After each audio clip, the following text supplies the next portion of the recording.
Hello guys, तो स्वागत है आप सभी का शैडो मांगा रिकैप में। लास्ट एपिसोड में अपन सभी ने देखा था मुरोंग सोच रही होती है कि मुझे खुद से अलग करने के लिए मिस्टर ई ने यहाँ पे काफी ज्यादा मुश्किल वर्ड्स का यूज किया है, लेकिन चलो ये तो काफी ज्यादा अच्छी बात है कि ये वक्त से पहले ही ना मुझे यहाँ पे क्लियर कर रहे हैं। अगर देखा जाए तो मिस्टर ई के पास में बेहद ही कमाल की ब्यूटीज भी तो हैं, तो उन लोगों के सामने ना मैं एक मामूली सी लड़की हूँ, मैं खुद को पीछे खींच लूँ, मेरे लिए यही बेटर रहेगा। जिंगुई सोच रही होती है कि यहाँ पे सारी लड़कियां ना काफी ज्यादा मासूम है, ये सभी लोग मिस्टर ई को काफी पसंद तो करते हैं, लेकिन इनको मिस्टर ई के बारे में कुछ भी नहीं पता। इन लोगों को लगता है कि मिस्टर ई काफी ज्यादा स्ट्रिक्ट है, पर रियलिटी तो ये है कि हमारे मिस्टर ई ना काफी ज्यादा भोले हैं, वो कभी भी किसी भी काम के लिए किसी लड़की को मना नहीं कर सकते। एक तरफ ये सभी लोग जो कि मिस्टर ई के जाने की वजह से काफी ज्यादा दुखी हो रहे हैं, और वहीं एक तरफ मैं हूं जिससे कि मिस्टर ई से बात कर ली है कि वो उनके साथ में ही जाएगी। जितना कि मैं मिस्टर ई से क्लोज रहती हूँ उतना ही ना मेरे लिए बेहतर रहेगा। एम्परर बोल रहे होते हैं सीनियर ई, जैसा कि आपने कहा था ना, हमने यहाँ पे टेलीपोर्टेशन एरे को प्रिपेयर करवा दिया है, अब आप जब भी कहेंगे हम इसको ऑन कर देंगे। ई चैन बोल रहा होता है कि लगता है कि अब वक्त आ चुका है कि मैं ऐसा चला जाऊं। वैसे भी जितने लोगों से मुझे मुलाकात करनी थी मैं सबसे मिल लिया हूं। टेलीपोर्टेशन एरे के पास में आते हुए ई चैन बोल रहा होता है कि आप सभी लोगों से मिलके मुझे काफी ज्यादा अच्छा लगा। अगर मैं सच कहूँ ना तो इस कैपिटल को मैं कभी नहीं भूल पाऊंगा। वहाँ पे सभी लोग बोल रहे होते हैं कि हमारे एवरग्रीन सेंट बहुत ज्यादा महान है, आपने हमारी कंट्री के लिए बहुत कुछ किया है, आपको ना हम लोग कभी नहीं भूल पाएंगे। सभी लोग को बाय करते हुए ई चैन बोल रहा होता है ठीक है अब मैं यहाँ से जा रहा हूँ, आप सभी लोग ना अपना ख्याल रखना। ई चैन सोच रहा होता है अगर मैं सच कहूँ ना तो आप सभी लोग का बहुत बहुत शुक्रिया, आप सभी लोग के साथ में रह के मुझे काफी अच्छी यादें मिली हैं, कैपिटल में बिताए हुए इस टाइम को ना शायद मैं कभी नहीं भूल पाऊंगा, और ऊपर से आप लोग के पास से मुझे एक बहुत ही कमाल की आइडेंटिटी भी मिली है। मुझे पता है कि इस बार जब मैं यहाँ पे आया था तो मेरे अंदर बहुत सारी कमियां थी और मैं उतना ग्रेट नहीं था जितना कि ना आप लोग मुझे समझ रहे थे, लेकिन आप सभी लोगों को मैं प्रॉमिस कर रहा हूँ जब मैं अगली बार यहाँ पे वापस आऊंगा ना तो मैं उतना ग्रेट बन चुका हूँगा जितना कि आप लोग मुझे सोचते हो। आप लोग की एवरग्रीन सेंट की पोजीशन मैं हासिल करके रहूंगा। हम देखते हैं एचएन की मूर्ति बोल रही होती है कि मुझे पता है मेरी रियल बॉडी तुम्हें काम कर लोगे, क्योंकि तुम्हारे ऊपर ना एवरग्रीन सेंट यानी गॉड एचएन की ब्लेसिंग्स हैं, और मेरी दी हुई ब्लेसिंग कभी फेल नहीं होती, या यूं कहूँ कि तुम्हारी दी हुई ब्लेसिंग कभी फेल नहीं होती। सीन चेंज होता है, हम लोगों को वानजान सेट का सीन दिखाया जाता है। हम देखते हैं कुछ डिसेबल बोल रहे होते हैं कि आप सभी लोगों के सामने एक बहुत ही कमाल की अपॉर्चुनिटी है, अगर हम सच कहते हैं ऐसी अपॉर्चुनिटी ना रोज सामने नहीं आती, अगर आप लोग को मौका मिल रहा है तो फायदा उठा लो। आप सभी लोग को पता है कि हमारा वानजियान सेक्ट एक बेहद ही कमाल का स्वॉट सेक्ट है, और कमाल की बात तो यह है कि हमारे पास में ना अभी बहुत सारी सीट्स खाली हैं, अगर आप लोग चाहो तो इस कमाल के सेक्ट का हिस्सा बन सकते हो। अभी हम आप लोग को दिखाने वाले हैं कि आगे हमारे जो मास्टर्स हैं वो क्या कर सकते हैं। हमारी कैपेबिलिटी को देख के आप ज्वाइन करो, हम आपको प्रॉमिस करते हैं कि आप ना लाइफ में काफी ज्यादा ग्रो करोगे। वही अंदर हम देखते हैं वानजियान सेक्ट के लीडर को और दो एल्डर्स को जो कि साथ में बैठ के एक बहुत ही पावरफुल मूव परफॉर्म कर रहे होते हैं। बाहर एक बंदा बोल रहा होता है कि आप सभी लोग यहाँ पे देख सकते हो कि हमारे मास्टर और एल्डर्स कितनी कमाल की टेक्निक को परफॉर्म कर रहे हैं। आपको पता है स्वॉट टेक्निक के अंदर ये एक बहुत ही कमाल की स्किल मानी जाती है। हमारे सेट लीडर यहाँ पे आप सभी लोग को दिखा रहे हैं कि आखिर वो क्या कर सकते हैं। अगर हमारे सेट को आप लोग ज्वाइन करोगे तो ये कमाल की टेक्निक ना आप लोग परफॉर्म कर पाओगे, लेकिन हम देखते हैं हमारे वांगजियान सेट के बच्चों की बातों में कोई इंटरेस्टेड नहीं होता। सभी लोग वहाँ पे उन लोग को इग्नोर करने का ट्राई कर रहे होते हैं। तभी वो बंदा आगे बढ़ते हुए एक अंकल के पास में आ गया होता है। वो बंदा बोल रहा होता है ब्रदर आपको पता है हमारे वांगजियान सेट के पास में ना बेहद ही कमाल की टेक्निक्स हैं, हमारे पास में पूरी 10,000 स्वॉट टेक्निक है, और आपको पता है हम लोग क्रिएशन के अंदर भी ना काफी ज्यादा अच्छे हैं। हमारे सेट के पास में बेहद ही फेमस टीचर्स हैं, और आपको पता है हमारे सेट के डिसाइपल्स है ना वो लाइफ में काफी अच्छा काम भी कर रहे हैं।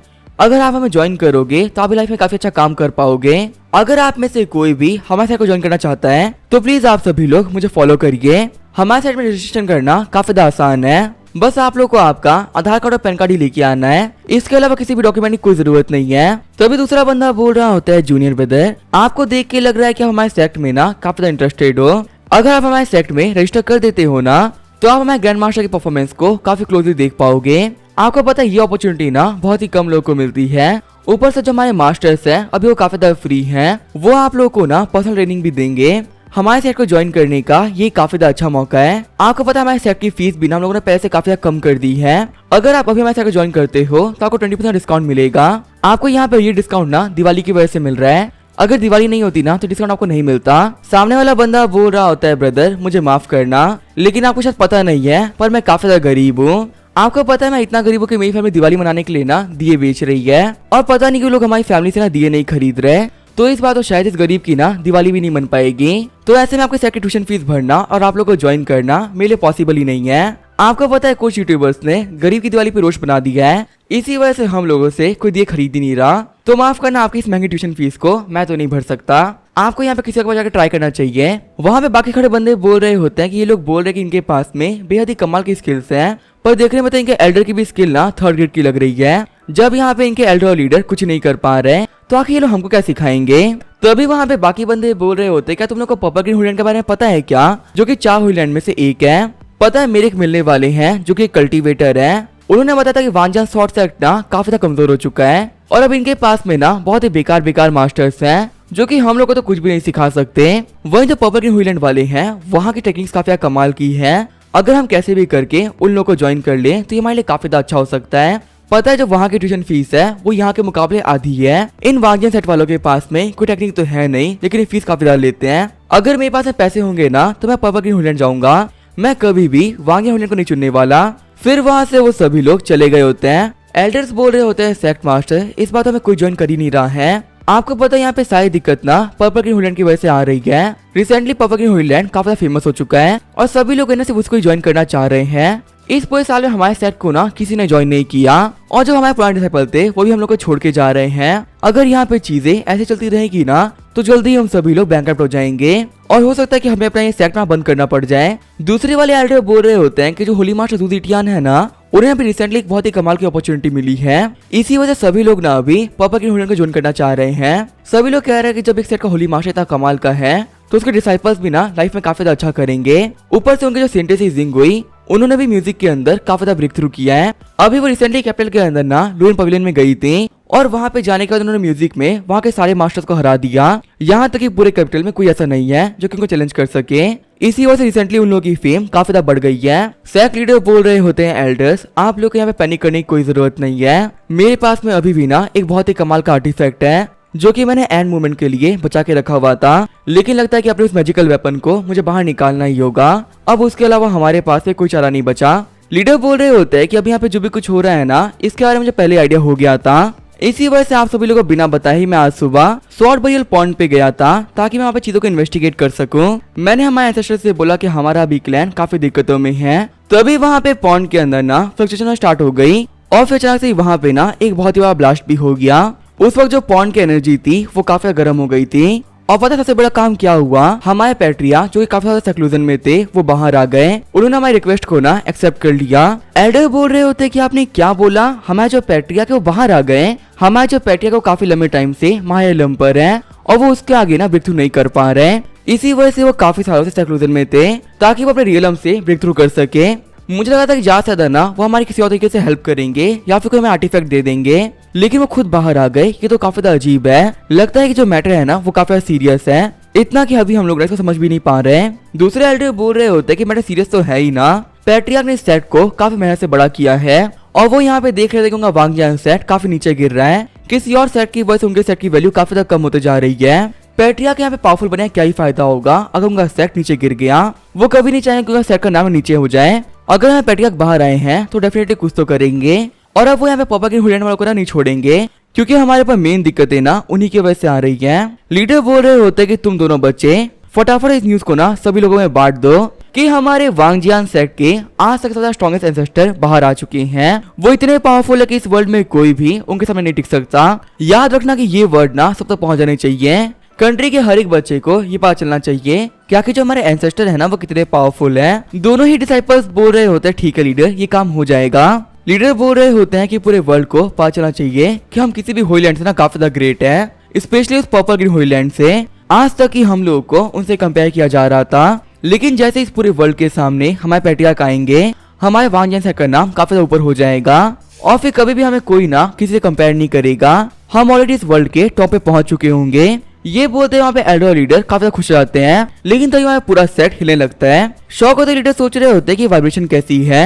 हमारी ये वाइब्रेशन तो पिछले माउंटेन से आ रही है, लगता है कि हमारे बरियल पॉइंट के अंदर कुछ तो हो रहा है। फिर लीडर वहाँ पे अपने स्पेशल बॉडी का यूज करते हुए पॉइंट के पास में आ गए होते हैं। लीडर बोल रहे होते हैं कि यहाँ पे ये क्या हो रहा है। लगता है कि जो हमारे पैट्रिया थे वो बाहर आने वाले हैं। ये तो काफी अच्छी बात है, हमारे पैट्रिया बाहर आ रहे हैं। हमें लगा था कि इनको बाहर आने में काफी टाइम लगेगा, लेकिन तो काफी जल्दी बाहर आ गए। तभी वहाँ पे डिसाइपल आते हुए बोल रहा होता है सेक्ट लीडर, मेरे पास में एक रिपोर्ट थी। अभी हम लोग को यहाँ पे तकरीबन 100 लोगों ने विजिट किया था, लेकिन उनमें से एक ही बंदे ने ना साइन इन नहीं किया। अभी हमारे सेक्ट को ज्वाइन करने में कोई इंटरेस्टेड नहीं है। लीडर बोल रहे होते क्या उन लोगों को तुमने ये नहीं बताया कि हमारे जो एंसेस्टर है वो सामने आने वाले हैं और हमारे एंसेस्टर इस वर्ल्ड में सबसे ज्यादा पावरफुल भी हैं। क्या यहाँ पे इतना कुछ जानने के बावजूद भी कोई भी हमें इंटरेस्टेड नहीं था? डिसाइपल बोल रहा होता है कि हम लोगों ने ना सभी लोगों को ये बात बताई, लेकिन सभी लोगों ने हमारे मुंह पे कहा कि हमारी फेंकने की लिमिट हो चुकी है। वो लोग कह रहे थे कि हमने इतनी लंबी फेंक दी है कि वो लोग इसको पचा नहीं पा रहे, और वहाँ पे किसी ने भी हमारी बातों के ऊपर ना बिलीव किया ही नहीं। वैसे भी आम लोग हमारे साथ में काफी गंदा बिहेवियर रखते हैं, लेकिन ये बात सुनने के बाद में तो वो और गंदा बिहेव कर रहे थे। शौक तो लीडर सोच रहा होता है कि आखिर ये क्या हो गया, हमारे जो एंसेस्टर है वो पूरे 5 साल बाद वापिस आ रहे हैं और इतनी बड़ी न्यूज मैंने इस पूरे वर्ल्ड को दी, लेकिन फिर भी किसी को बिना हमारे साथ को ज्वाइन नहीं करना। अभी भी सभी लोग यहाँ पे कह रहे हैं कि पर्पल ग्रीन होलीलैंड काफी ज्यादा कमाल का है और उन लोगों को वही ज्वाइन करना है। अगर यहाँ पे ऐसे चलता रहा तो हमारे जो वांगी सेन के एंसेस्टर है वो काफी गुस्सा हो जाएंगे। वो तो यहाँ पे एक्सेप्ट नहीं कर पाएंगे कि उनके आने से भी किसी को फर्क नहीं पड़ रहा। कहीं ऐसा ना हो कि उनके यहाँ पे आने के बाद वो काफी गुस्सा हो जाए और चीजें हमारे लिए काफी खराब हो जाए। आगे वो सभी एल्डर्स और लीडर स्वॉर्ड बरियल पॉइंट पे आ गए होते हैं। एल्डर बोल रहे होते हैं कि हमारे लीडर की पावर बेहद ही कमाल की है, चाहे हम लोग यहाँ पे कितना भी ट्राई क्यों ना कर ले, हम पॉइंट के और करीब नहीं जा सकते। हम लोग अभी पॉइंट से ना 100 मीटर दूर खड़े हैं, लेकिन फिर भी हम एंसेस्टर की एनर्जी को क्लियरली फील कर पा रहे हैं। पता नहीं यहाँ पे इस वर्ड को क्या हो गया है, इतने पावरफुल मास्टर के अपीयरेंस पे भी कोई आ क्यों नहीं रहा। आज से 5 साल पहले हमारे सेक्ट लीडर सिर्फ एक बार सामने आए थे और हमारे सेक्ट को लेके उन्होंने कुछ ऑर्डर्स दिए थे और वो वापस चले गए। उनको इस दुनिया के सामने आए हुए ना कुछ 1000 साल हो गए होंगे, और जब पूरे 1000 साल बाद वो सब लोग के सामने अपीयर हो रहे हैं तो उनको रिस्पेक्ट शो करने के लिए ये वर्ल्ड सामने नहीं आ रहा। लीडर बोल रहे होते हैं कि पूरा वर्ल्ड ना बेवकूफ है, इन बेवकूफों को नहीं पता कि यहाँ की कितनी कमाल की अपॉर्चुनिटी को मिस कर रहे हैं। लेकिन चलो अभी हम लोगों को ना इस चीज के बारे में बात नहीं करनी चाहिए। तो अभी वहाँ पे पानी के अंदर से बेहद ही कमाल की एनर्जी बाहर लगती है। वहाँ पे सारे एल्डर्स बोल रहे होते हैं एंसेस्टर हमारे रिस्पेक्ट शो कर रहे हैं। तो अभी जब वहाँ पे एंसेस्टर होते हैं पानी के बाहर आ गए होते हैं। हम जब हमारे एंसेस्टर का नाम होता है जैनपिंग। जैनपिंग सोच रहे होता है कि मैं यहाँ पे 1000 साल से प्रैक्टिस कर रहा हूँ और मुझे बस यहाँ पे ना एक इमॉर्टल स्वॉर्ड हर्ट चाहिए था, क्योंकि कहते हैं कि स्वॉर्डमैनशिप की पीक पे जाने के लिए आपके पास में ना स्वॉर्ड हर्ट होना ही चाहिए। काफी लंबे टाइम से मैं यहाँ पे कल्टीवेट कर रहा हूँ, लेकिन फिर भी मैं लास्ट स्टेप को ना ब्रेक नहीं कर पा रहा। मुझे लगता है कि यहाँ पे सिर्फ कल्टीवेट करने का कोई बेनिफिट नहीं है, मुझे इस वर्ल्ड के सामने आके थोड़ी सी फाइट भी करनी होगी, क्योंकि शायद से बिना फाइट किए मैं आगे ब्रेक थ्रू नहीं कर पाऊंगा। इसी वजह से मैंने भी डिसाइड किया कि मैं सेक्लूजन के बाहर आऊं, ताकि मैं अपने जूनियर्स की हेल्प भी कर सकूं और अपने लिए भी एक बहुत ही कमाल की अपॉर्चुनिटी ढूंढ सकूं। आंखें खोलते हुए एंसेस्टर बोल रहे होते हैं कि तुम लोग तो यहाँ पर हो, बाकी मेंबर्स कहाँ पर हैं। कांपते हुए एल्डर्स बोल रहे होते हैं एंसेस्टर यही तो दिक्कत है, हमारे सेट के अंदर ना बहुत ही कम मेंबर्स हैं, इसी तक रिस्पेक्ट शो करने के लिए सिर्फ हम लोग यहाँ पर आए हैं। एंसेस्टर जैनपिंग बोल रहे होते हैं कि अभी तुम लोगों में से सेट का मास्टर कौन है। लीडर बोल रहे होते हैं एंसेस्टर मैं डिसाइपल जियान झेंगयुआन अभी वांगजान सेट का करंट लीडर हूँ, और अभी ये दोनों ही ना हमारे एल्डर्स हैं। तो अभी वहाँ पे एंसेस्टर अपनी पावर को यूज करते हुए तीनों की बॉडी को चेक करने लगता है। एंसेस्टर बोल रहे होते हैं कि तुम लोग की कल्टीवेशन तो बहुत ही बेकार है, अभी तुम लोग वॉइड इलम के अर्ली स्टेज पर हो। अब मुझे यहाँ पे समझ में आ रहा है कि आखिर हमारा वांगजान सेट डिक्लाइन क्यों कर रहा है। जब सेट के एल्डर लीडर के पास में इतनी कम कल्टीवेशन होगी तो आखिर इतने कमजोर लोगों को कोई फॉलो क्यों करेगा। यहाँ पे बाकी लोगों की गलती नहीं है, गलती तुम लोग की है, तुम्हारी कल्टीवेशन काफी ज्यादा कम है। लीडर बनने से पहले ना तुम्हें अपनी कल्टीवेशन पे ध्यान देना चाहिए था। मुझे यहाँ पे अफसोस इस बात है कि मेरे सेट के अंदर इतने कम लोग थे कि यहाँ पे तुम तीनों में से तुम्हें एल्डर बनाया गया है। जियान पीछे बैठे एल्डर्स आपस में बात कर रहे होते हैं कि एंसेस्टर को निकले हुए अभी कुछ सेकंड ही हुए हैं, और यहाँ पे हमारी कल्टीवेशन को देखते हुए वो काफी नाराज हो चुके हैं। दूसरे एल्डर बोल रहे होते हैं वैसे अगर देखा जाए तो हमारी कल्टीवेशन है तो काफी ज्यादा कम, बाकी सेट के अंदर जितने एल्डर की कल्टीवेशन होती है ना उतनी ही कल्टीवेशन हमारे लीडर के पास में है।